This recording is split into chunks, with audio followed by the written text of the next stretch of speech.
আজকে হবে হচ্ছে শোল ভাপা, আজকে হবে হচ্ছে মাটির হাঁড়িতে। এই হচ্ছে টোটাল মশলা। এখানে হচ্ছে একটা মিডিয়াম থেকে একটু বড় সাইজের পেঁয়াজ, একটা বড় সাইজের টমেটো, কিছুটা আদা কুচিয়ে নিয়েছি বাটবো বলে, আর এখানে হচ্ছে জাস্ট 6টা ছোট ছোট কোয়া রসুন, এখানে ছোট চামচের 1 চামচ ধনে, 1 চামচ গোটা জিরে, আর 4-5টা শুকনো লঙ্কা। এই যে পার্টটা আছে এই পার্টটা বাটবো, এই পার্টটা বাটবো না।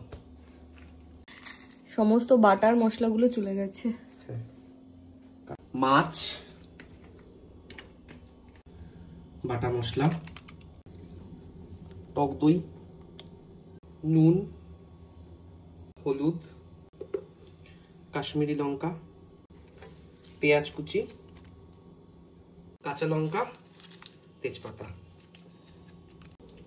অল্প একটু চিনি, সর্ষের তেল, কেটে রাখা আলু, লাস্ট হচ্ছে শুরুতেই মাখিয়ে দেবো একটু গরম মশলা। মেখে ফেলো এবার পুরোটা।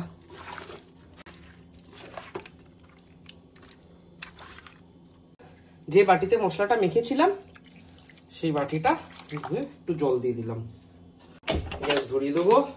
মাছগুলো মোটামুটি ডুবে ডুবে গেছে, উপর দিয়ে হালকা গরম মশলা ছড়িয়েছি, হয়ে গেল। আঁচ থাকবে মিডিয়াম, একদম কমও না একদম বেশিও না।